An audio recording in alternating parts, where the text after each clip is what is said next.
At number 10, we have pork chops. A pork chop, like other meat chops, is a loin cut that's taken from close to the spine of a pig and is usually a rib or a part of the vertebrae. Pork chops are unprocessed and they're pretty much leaner than other cuts of pork, and chops are commonly served as an individual portion. And we know that this is haram because Muslims don't eat pork. Number 9, this comes as a surprise, roasted peanuts. Peanuts that have been roasted, whether in oil or dry, are often roasted in gelatin that is composed of pig hooves. Adding gelatin is used to help the salt and other spices that are added during the roasting to bond with the peanuts for a more flavorful result. They taste really good, by the way, but yeah, be careful if you are traveling to a non-Muslim country or you live outside of a non-Muslim country and you're looking for halal foods. Roasted peanuts may be haram. Just make sure that you read the ingredients before you try to eat some roasted peanuts. Number 8 brings us to cake mix. Now, who doesn't love a good cake? But you see, beef or pork fat are common ingredients in dry box cake mixes, and these are fats often listed on the ingredients list as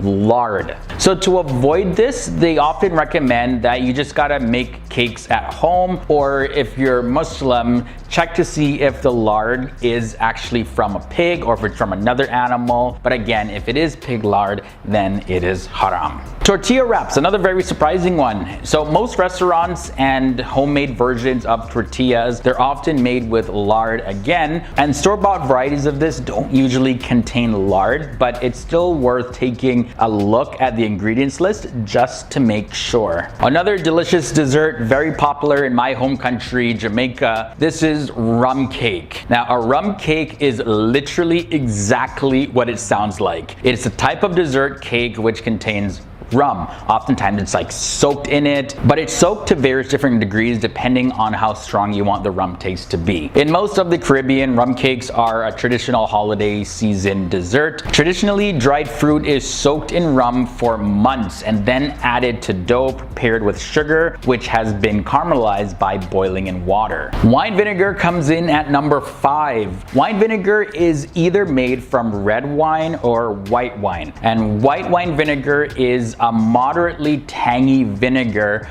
that French cooks often use to make hollandaise sauces, vinaigrettes, soups, and things like that. And on the other hand, red wine vinegar is widely used in cooking but may have other applications as well. Most often, this is used in salad dressings and other types of marinades. But usually though, the levels of remaining alcohol in red wine vinegar come to no more than 2%. Number 4 leads us to blood sausages, and this goes by many different names like black pudding as well as kazanka. But blood sausage is a delicacy that is enjoyed by food lovers all around the world. It is made the same way as any other sausage, but instead of just containing meat and other spices, it also contains blood. And it usually includes some kind of filler to soak up the blood as well, just so that it doesn't all leak out while you're cooking it. The extra moisture and the flavor from the blood does give the sausage a very distinct taste, so it will taste different from other kinds of sausages because blood is very high in iron, so you'll notice that yeah, there is a difference in taste there. Moving on now to number 3, escargot. Escargot, also known as snails, is a dish consisting of cooked edible land snails. Now, they're often served as an hors d'oeuvre and consumed by French people as well as people from Portugal, Spain, Great Britain, and Germany. Now, according to Muslim scholar Ibn Hazm, it's not permissible to eat land snails or any other insects and vermins like cockroaches, ants, and bees, and flies, and mosquitoes, things like that. This, by the way, is based on what the Quran says. It says, forbidden to you for food are al-maita, which refers to dead animals, and unless you're able to slaughter it before its death. This is taken from Surah 5 verses 3. Coming in at number 2 is another very popular food. It is pepperoni. It's very popular topping on pizza. Although there are halal alternatives, this food as it is made originally is haram. Pepperoni is also known as pepperoni sausage, and it's an American variety of salami, and it's usually made from cured pork and beef all mixed up and mashed together. And it is not halal at all when it comes to Islam, because it's a type of meat that is not allowed to be consumed by any Muslims. It comes from pigs. And we're gonna end off this episode with chocolate with alcohol. Chocolates, like certain kinds of truffles chocolate, can contain alcohol, so definitely check before you consume. You can definitely get drunk on liquor chocolates as well, but you will, however, need to consume a lot. A standard shot of alcohol is 30 millimeters, so you would need to eat almost 4 100-gram blocks of chocolate to get 1 shot of liquor. Most people would need to consume more than 700 grams of chocolate to be over the legal blood alcohol limit. So to get quite drunk, most people would need to eat close to 2 kilograms. But either way, guys, if you are of the haram persuasion, definitely stay away from chocolates with alcohol. Yeah, always double check. Starting at number 10, we have the food Jello. Now this is a very common dessert. Who doesn't like Jello, right? It tastes really nice, especially when it's chilled. Kids love it especially. But here's the thing though. It's known that Jello contains gelatin, which is a protein derived from the collagen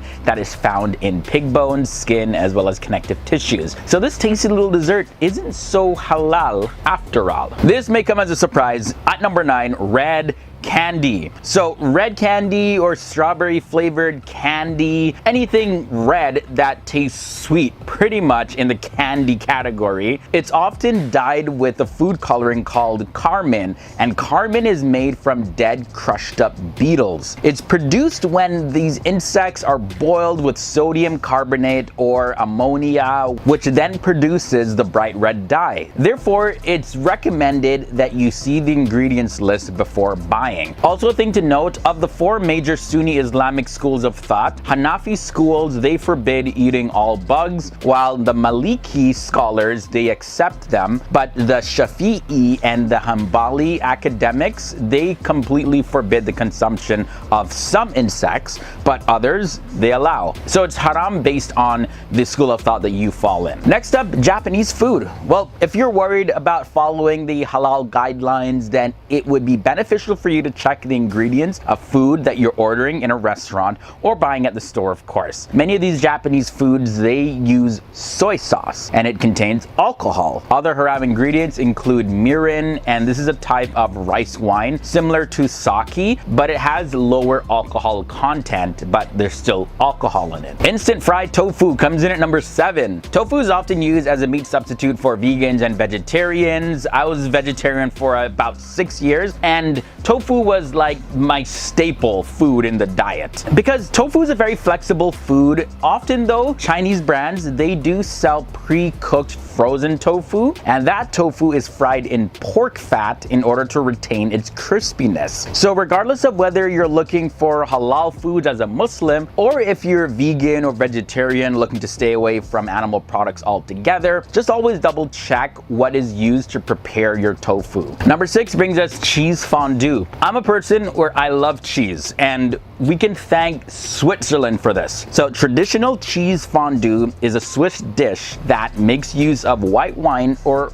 alcohol. So with that said, it's a haram food item. Moving on to number 5, we have spirit vinegar. Alcohol and products containing alcohol are just haram in Islam. And even if the alcohol has evaporated in the end, so therefore spirit vinegar is haram. However, if alcohol is not used in making of the vinegar, then it is halal. So it's advised that you check the description of the ingredients before buying it, just to make sure. Marshmallows comes in at number 4. Marshmallows, they are a very popular snack, and you can eat marshmallows just as they are, or you can throw them in your hot chocolate, you can roast them at a campfire and more. But again, just like Jello, marshmallows contain gelatin, so they are completely haram. However, vegan marshmallows, they do exist, so you are in luck. You can check them out. Those are fully halal and they're a great substitute for regular marshmallows. One of my favorite desserts comes at number 3, cheesecake. cheesecake. Most cheesecakes contain gelatin as a firming agent to set the cheese, but you can find cheesecakes that do not contain any gelatin though. But if you are unsure, it is recommended that you simply make it yourself, or you have somebody that's a lot more skilled than you in the kitchen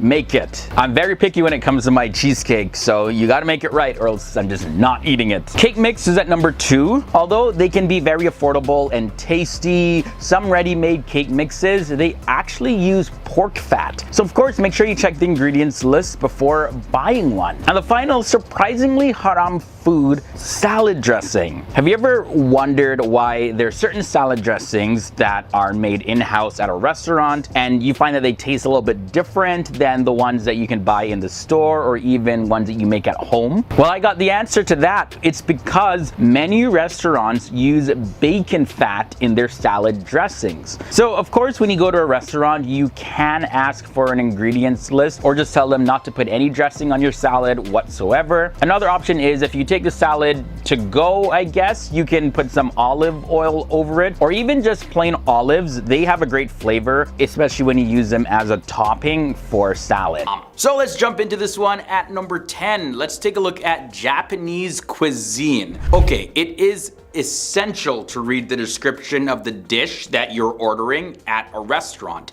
The majority of Japanese foods, they use soy sauce, which contains alcohol. Mirin, which also contains alcohol, is another haram component. Popular Japanese foods like sushi may have rice wine, which is mirin, mixed in with the rice. And ramen, as well as various meat dishes, contain ingredients like non-halal meat, including pork, soy sauce, miso, various additives and preservatives, rice wine, mirin, and or sake, and animal fat. Now, in addition, vegetable dishes like pickles, soups, bread, snacks, and some desserts may be mushbu, as they may contain alcohol, gelatin, animal fat-based margarine, or other haram ingredients. And mushbu, by the way, just means like frowned upon, but may not necessarily be strictly prohibited based on the components of those food items. From there, let's take a look at instant fried tofu. It is often used as a meat substitute for vegans, and sometimes even vegetarians eat tofu. But sometimes it is fried in pork fat to maintain its crispiness. So it is recommended that all Muslims check the ingredients before using any sort of tofu. Unfortunately, a lot of Muslims tend to think that all types of tofu are just completely halal, but of course that's not true. So definitely you gotta do your due diligence before consuming tofu. The next food to look at is chocolates. But hey, don't worry, not all chocolates are haram. But there are certain types of chocolate that contain alcohol. The ingredients of those chocolates should definitely be checked before consumption. And now if they contain alcohol, then obviously they are haram without any question. That should definitely not be consumed by Muslims at all costs. From there, let's take a look at red candies. So anything that is red that tastes extremely sweet in the candy category, which is often dyed with the food coloring carmine, is made from crushed dead beetles. It is produced by insects that are boiled with sodium carbonate to get the red dye. Now, there is a difference of opinion among the 4 Sunni schools of thought in Islam. The Hanafi school considers all types of insects and bugs completely forbidden and haram, but the Malikis, they allow them. However, both the Shafi and the Hanbali schools of thought allow eating some bugs, but not others. So yeah, you definitely got to decide which school of thought you're gonna follow, because as you can see, they can't agree on this topic. Next up, in at the number 6 spot, we have Jello. There are different types of Jello. Some are deemed as halal, while others are deemed as haram. Now, the criteria that classifies jelly type foods as either halal or haram to consume is that of its initial ingredients. So let's assume that the latter are all herbal ingredients. All jelly types are halal and permissible to consume. However, assuming that the production of jelly entails using animal components, so such jellies will be considered halal on the condition that the animal in question, number one, is of the halal meat genre, and number two, it has been Islamically slaughtered. Assuming neither of these prerequisites are met, well, the jelly will be considered haram. Hence, the basis upon which some jellies are considered haram is due to either the prohibition of their initial ingredients or the absence of the phenomenon of transmutation. Coming up next at the number 5 spot, we have salad dressing. Now, if you taste a little bit of a different type of taste when you're eating salad, especially if you go out to a restaurant, you definitely gotta check to see if the topping or the sauce or the dressing is not baked in fat. So you definitely gotta check to see if it's used with something like olive oil or something. But haram sauces are very popular in different parts of the world. So there definitely is some sort of caution that Muslims should be taking when they are eating salads. Recently, some manufacturers though, they have started making vegan dressings as well. And this is definitely okay and completely halal to consume. The next food item to look at is marshmallows. Foods like jelly beans and marshmallows and other gelatin-based foods also typically contain pork byproducts and are not considered halal, so of course they are haram. Even products like vanilla extract as well as toothpaste can contain alcohol. But yeah, don't worry, there are a whole lot of different marshmallows that don't use pork gelatin. They use other gelatin from other animal sources. So definitely gotta check the labels before you consume. From there, let's take a look at spirit vinegar. Even if the alcohol has evaporated, alcohol and products containing alcohol are considered haram. Therefore, spirit vinegar is haram. However, if alcohol is not used in the making of the vinegar, then it's halal. So definitely gotta be sure to check the description of the ingredients before buying. And vinegar is produced by using various things such as fruit and fruit juices, lemons, dates, grapes, raisins, coconut, sugarcane, etc. As well as grains and like barley and rice and wheat are used. Honey and even synthetic products such as natural gas and petroleum derivatives are also used. Vinegar is made through a two-step process. There's number one, fermentation, in which the sugars in the material are converted to ethanol. Example of this is grape juice that's converted into wine. And number two is oxidation, in which the ethanol is converted into acetic acid. Example of this is wine is then converted into vinegar. The next haram food item is cake mix. This is definitely something that Muslims gotta check out first. Some people have particular tastes when it comes to cakes, you know, like a sweet tooth. You just like eating sweet foods. But many brands introduce different varieties of cakes into the market that are loved by many people. But definitely Muslims should be aware to confirm that the ingredients are completely halal. Oftentimes it's just not thought about. Lately people have tried to confirm if a particular variant of cake recipe prepared by the famous brand Betty Crocker is halal or not.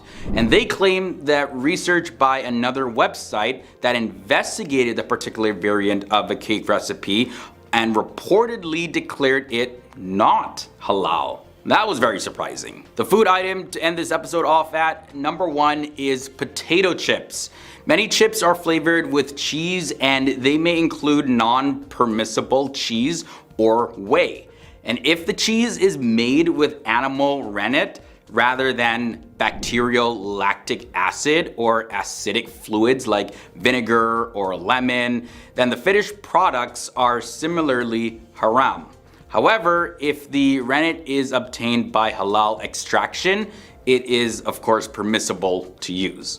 If you eat beef chips, let's say fried chicken nuggets or chicken meat chips in a restaurant or from a bag, definitely if you're Muslim, you gotta check that it has been processed according to halal standards. So definitely you gotta avoid eating pork chips at all costs because they of course are strictly haram. So there you have it, guys. This was a rundown on 10 food items that many Muslims are consuming that are actually haram. I definitely know that there are several different varieties of these types of food that fall within the halal category, but in case you didn't know, well, now you know. Gotta be careful to check those labels to see whether or not they are halal or haram. And sometimes it may take just some further research. All right, so let's jump in. Starting at number 10, we have beast with canine teeth and claws. So there's a hadith that comes from Ibn Abbas, and it says that Allah's messenger prohibited to eat every beast of prey that has a canine tooth and every bird that has a claw.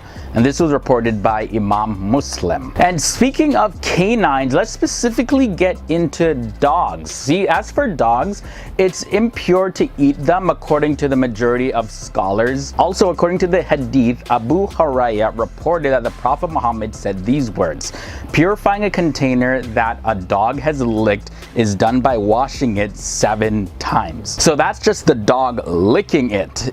It's completely forbidden, so imagine eating it. How much more forbidden that is, if that is such a thing. Either way, dogs, things that dogs lick, prohibited. The next food is ducks who eat impurities. As for the meat of ducks, it's generally not considered haram, but it's frowned upon to eat the meat of a duck that eats impurities. So Muslims have to make sure that they prevent a duck from eating impurities and then to feed it also with cleaner foods, just so that the duck, if you're planning to eat it, will be considered halal or permissible to eat. Donkeys come in at number 7. Now this reference to donkeys is taken from the hadith, and this hadith was narrated by Abu Thalaba, and it says, Allah's messenger prohibited the meat of donkeys. Plain and simple, pretty straightforward. All right, so we're moving on to number 6 in this episode. All animals that are not slaughtered in Allah's name are prohibited. So animals slaughtered in the name of anyone but God or Allah, or if they have been dedicated or offered and sacrificed to an idol or a saint or another person, they are completely prohibited. It's forbidden. It is haram. Continuing to number 5, carrion. Carrion, which is pretty much carcasses of dead animals that weren't killed by people or pets that were trained for hunting. That is something that Muslims are told to stay away from. That meat is completely haram. Kind of also tying into number 5 is number 4, and this is about animals who violently lost their lives. So an animal that has been strangled or beaten until it passes away, or it dies because it fell from a high cliff or something, or if it was completely savaged by another animal, that meat is considered haram, so Muslims should avoid that. But there is an exception though. Unless the final blow delivered to this animal where it lost its life was delivered by a human being, then it could be permissible or halal. Number 3, blood. Blood is also a big one. Blood is defined as haram, and therefore it's forbidden to Muslims. The Islamic method actually of killing an animal for meat is called zabiha. After the slaughterer recites the blessing that you're supposed to speak over the animal, they use a very sharp surgical knife or some other very sharp instrument to slice the animal's throat, and that way the blood is allowed to drain from the body, so the animal dies in a very, very, very peaceful manner. And the whole point is for all the blood to drain away, because blood contains impurities and therefore Muslims are forbidden to eat it. Pigs come in at number 2. Probably all, even non-Muslims, know this, but this is actually taken from the Quran, Surah 5 verses 3, that says, "Forbidden for you are carrion and blood and flesh of swine, and that which has been slaughtered while proclaiming the name of any other than Allah, and one killed by strangling, and one killed with blunt weapons, and one which died by falling, and that which has been gored by the horns of some animal, and one eaten by a wild beast, except those whom you slaughter, and that which is slaughtered at the altar, and that which is distributed by the throwing of arrows for an omen. This is an act of sin." So that kind of pretty much covered every single type of haram meat that we mentioned in this episode? Well, the main thing you're supposed to get from that is pigs, all form of pork, all form of gelatin that comes from pigs. All of that is haram. Number one, probably no surprise, is alcohol. This is a big prohibition that exists in the religion of Islam, and as a matter of fact, it stems from the Quran, Surah 5 verses 90, and that goes as follows: O you who have believed, indeed intoxicants, gambling, sacrificing on stone altars to other than Allah, and divining arrows are but defilement from the work of Satan. So avoid it that you may be successful. So alcohol is an intoxicant, and this also goes for food that is prepared with alcohol. There's some schools of thought though that say if you have a very slight amount of alcohol that's used to prepare the food where you can't get intoxicated from, then it is halal. But for the most part, generally speaking, all Muslims consider alcohol as haram according to the Quran.